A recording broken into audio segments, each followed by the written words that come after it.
शिक्षकगण और मेरे प्यारे मित्रों को मेरा सुप्रभात। आज मैं प्रबोध सिंह गौतम, कक्षा 9वीं सी का विद्यार्थी, अनुक्रमांक 21, आपके समक्ष यात्रा वृतांत नाम के विषय पर कुछ स्लाइड्स प्रस्तुत करना चाहूंगा। कृपया ध्यान से देखें। तो यात्रा वृतांत का परिचय, आखिर यात्रा वृतांत है क्या? बड़े ज्ञानी लोगों के माध्यम से हमने जाना है कि यात्रा वृतांत दो शब्दों से बना है। यात्रा वृतांत का दो शब्द है, यात्रा जमा वृतांत। यात्रा मतलब सफर और वृतांत मतलब एक क्रम अनुसार किसी चीज को प्रस्तुत करना।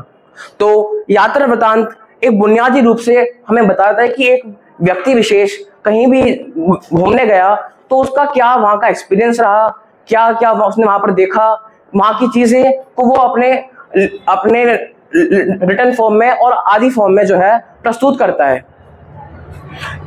तो यात्रा वृतांत के प्रकार क्या होते हैं? यात्रा वृतांत एक किताब, एक ब्लॉग और एक डायरी या पत्रिका या फिर लेख या निबंध भी हो सकता है। और यात्रा वृतांत तो ऑनलाइन ब्लॉग के माध्यम से भी हमें वेबसाइट पे मिल सकते हैं।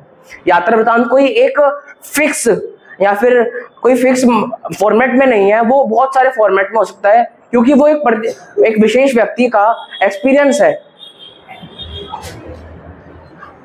आइए चलिए जानते हैं कुछ मशहूर यात्रा वृतांतकारों एवं यात्रा वृतांतों के नाम। हमारे बहुत महान व्यक्ति रहे हैं दिनकर जी, जिन्होंने लिखा है देश विदेश यात्रा। उनकी एक यात्रा रही थी विदेश की यात्रा, जिन्होंने उनको इतना प्रभावित करा कि उन्होंने अपनी एक रचना के प्रकार से अपनी इस एक्सपीरियंस को शेयर करा सभी से। दूसरे हैं हमारे भुवनेश्वर प्रसाद, जिनको हम प्यार से भुवन जी कहते हैं, और उनका है आंखों देखा यूरोप। वो भारत के बाहर एक यूरोप एरिया में गए थे, जहां पर उनको एक नया विश्व दिखा, एक नया स्वरूप दिखा, जिसने उनको इतना प्रभावित करा कि उन्होंने चाहा कि मेरी लेखा के चित्र मैं लोगों को ये संदेश दे पाऊं कि आखिर यूरोप है क्या, यूरोप के अंदर क्या क्या चीजें हैं जो कि हमारे भारत से अलग हैं, और क्या क्या वहां पर टेक्नोलॉजीज हैं और आदि चीजें जो कि उन्होंने अपने यात्रा वृतांत के माध्यम से हमें प्रस्तुत करी। और उसके बाद है हमारे गोपाल प्रसाद व्यास जी, जिन्होंने अरबों के देश, ये उनका बहुत प्रसिद्ध यात्रा वृतांत रहा है अरबों के देशों में। तो इसके अंदर भी उन्होंने अपनी एक यात्रा वृतांत लिखी। और एक लास्ट है हमारे बालकृष्ण भट्ट जी, एक बोध गया नाम की जगह है बिहार में, जो कि बहुत पौराणिक जगह है। वहां पर वो गए, उन्होंने गौतम बुद्ध का जो एक महाबोधि नामक मंदिर है उसे देखा, और श्री गुरु गोविंद सिंह जो कि पटना साहिब, उनके समय में पटना साहिब नाम की जगह थी, वहां पर उनका जन्म हुआ, आदि चीजें देखी, जिसने उनको इतना प्रभावित करा कि उन्होंने चाहा कि मेरी लेख के माध्यम से मैं और लोगों को ये संदेश दे पाऊं कि वहां की संस्कृति कैसी है। आइए हम जानते हैं कि हमारे रोजाना जीवन में आखिर यात्रा वृतांत का महत्व क्या है। यात्रा वृतांत का हमारे जीवन पे क्या ऐसा महत्व है कि जो हम यात्रा वृतांत आज भी इतना मशहूर है हम लोगों के बीच में। तो यात्रा वृतांत पाठकों के लिए या देश या संस्कृति के बारे में जानने का एक आसान तरीका है। हम जो है घर पे रहकर, कहीं बाहर ना जाकर, किसी का अगर हम यात्रा वृतांत पढ़ेंगे तो अपनों के बीच में रहकर हम नई नई चीजों को जान पाएंगे, एक विश्व का एक नया स्वरूप देख पाएंगे, नए नए लोगों की बातें समझ पाएंगे और उनका जीवन यापन भी हम जान पाएंगे। और यात्रा वृतांत अपनी एक सुलभ प्रकृति, मतलब यात्रा वृतांत जो है कम से कम कठिन बातों में नहीं, जितना हो सके साधारण शब्दों में प्रस्तुत करा जाता है या फिर लिखा जाता है, क्योंकि यात्रा वृतांत से हमारा मोटिव ये है कि हम अपने देखने वाले लोगों को ये बता पाए कि हमारा एक्सपीरियंस क्या रहा। यात्रा वृतांत लिखने का उद्देश्य, आखिर जब भी कोई बड़ा व्यक्ति या फिर कोई विशेष व्यक्ति अपना यात्रा वृतांत लिखता है, उसका उद्देश्य क्या होता है, ये जानना भी हमारे लिए बहुत जरूरी है। तो ध्यान से सुने। यात्रा वृतांत में स्थान और तथ्यों के साथ साथ आत्मीयता, व्यक्तित्व का, कल्पनाशीलता और रोचकता का विशेष महत्व है। मतलब यात्रा वृतांत के अंदर एक स्थान के विशेष के बारे में, वहां की कल्पना की और वहां की, मतलब एक तरह से बताए तो हम जमीनी स्तर पे क्या स्थिति है, वहां के कल्चर, मतलब वहां का रहन सहन और आदि चीजें, जिसको हम इस साधारण बातों में जनता को प्रस्तुत कर पाते हैं।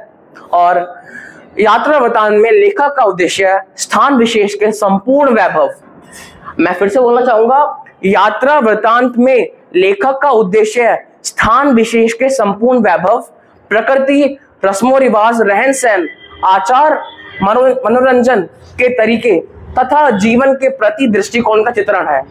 मैंने आपको बताया कि वहां पर जो हमारे यात्रा वृतांतों ने देखा कि वहां का रहन सहन कैसा है और वहां का आचार विचार, वहां के मनोरंजन के तरीके तथा वहां के जीवन का दृष्टिकोण, कि वहां के लोगों का दृष्टिकोण कैसा है, कि वहां पर लोगों का विजन क्या है अपने समाज के प्रति, शिक्षाओं के प्रति और आदि चीजों के प्रति।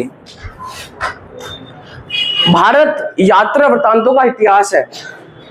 भारत के अंदर करीब बहुत सूत्रपात भारतेंदु युग से, भारत के अंदर भारतेंदु युग एक युग का नाम है जिससे बहुत 1850 के टाइम से, भारतेंदु युग 1850 से लेके 1900 तक का समय कहलाता है।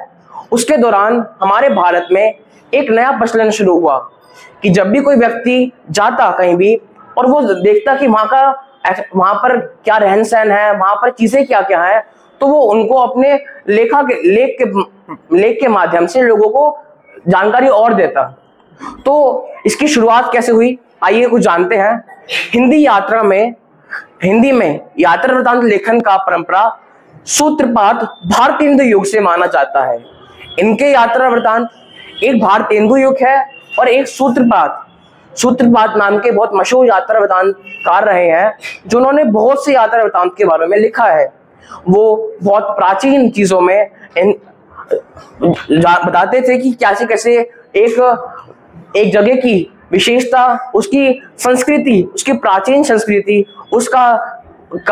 उसकी लोकेशन आदि चीजें। ते राहुल सांकृत्यायन, अज्ञेय और नागार्जुन को आधुनिक हिंदी साहित्य का घुमक्कड़ बृहत्तरी कहा जाता है। हमने जाना है कि हमारे भी एक पाठ है मेरे लद्दाख की यात्रा जिसे राहुल सांकृत्यायन के थ्रू लिखा गया है। राहुल सांकृत्यायन और नागार्जुन हिंदी साहित्य के बहुत घुमक्कड़ हम उस सेंस में कहते हैं कि उन्होंने बहुत सी जगह जाकर घूमा है और वहां का रहन सहन और आदि चीजों के बारे में जानकारी ली है। भारतेंदु ने विभिन्न स्थलों की यात्रा की और अपने अनुभवों को साझा किया। जैसा कि मैंने आपको बताया कि यात्रा वृतांत में हम कहीं जाते हैं, एक व्यक्ति विशेष तो बताता है कि उसका क्या क्या माध्यम रहा, क्या क्या उसका एक्सपीरियंस रहा, आदि चीजें। आइए जानते हैं भारत के बाहर यानी अंतरराष्ट्रीय यात्रा वृतांत का इतिहास क्या है। अंतरराष्ट्रीय यात्रा वृतांत का इतिहास क्या है। ग्रीक में यात्रा वृतांत का इतिहास हम जानते हैं कि पहले ग्रीक में बहुत विद्वान व्यक्ति रहे हैं, तो पूरे विश्व में अंतरराष्ट्रीय स्तर पे ग्रीक में शुरुआत हुई यात्रा वृतांत की। पहले यात्रा लेखक शायद ग्रीक भूगोलता पैसोनियस रहे होंगे, जिन्होंने होल्डोस पेरिगिसिस या ग्रीस का विवरण लिखा था, जिसे अभी तक लिखी गई सबसे पुरानी गाइड बुक माना जाता है। यात्रा साहित्य शैली का पहला ग्रंथ। इसके द्वारा हमें समझाया जा रहा है कि एक बहुत बड़े विद्वान व्यक्ति रहे हैं, भूगोल वक्ता मतलब जो कि भूगोल के बारे में डीपली समझ बनाते हैं और पढ़ते हैं। उनका नाम था हेल्डोस पैसानियस। उन्होंने ग्रीस का अपना अनुभव लिखा, जिसे आज भी साहित्य शैली का एक पहला ग्रंथ माना जाता है ग्रीक देश में। उसके बाद अमेरिका में यात्रा वृतांत का इतिहास। आखिर अंतरराष्ट्रीय जिसे हम विदेशों कहते हैं, उसमें अमेरिका का बहुत बड़ा रोल रहा है। अमेरिका में यात्रा वृतांत का इतिहास। यात्रा वृतांत अमेरिका लेखक और व्यक्ति जॉन लोसन स्टोर्ट के काम से उपजे हैं, जिन्होंने 1874 में दुनिया भर में यात्रा किया और उन्होंने साहसिक कार्यों के बारे में किताबें प्रकाशित की। ये बात है 1874 की, जब एक महान यात्रा वृतांतकार रहे हैं अमेरिका के, जिन्होंने पूरे विश्व में घूमना शुरू करा। और जब भी वह लौटते तो उन्होंने आकर अपनी रचना के माध्यम से बताया कि उनका अलग अलग देशों का क्या क्या एक्सपीरियंस रहा, उन्होंने साझा करा, और हर देश की अपना क्या उसका वहां का रहन सहन है, वहां के अलग अलग चीजें, वहां के लोगों का दृष्टिकोण कैसा है शिक्षा के प्रति और आदि चीजों के प्रति। धन्यवाद।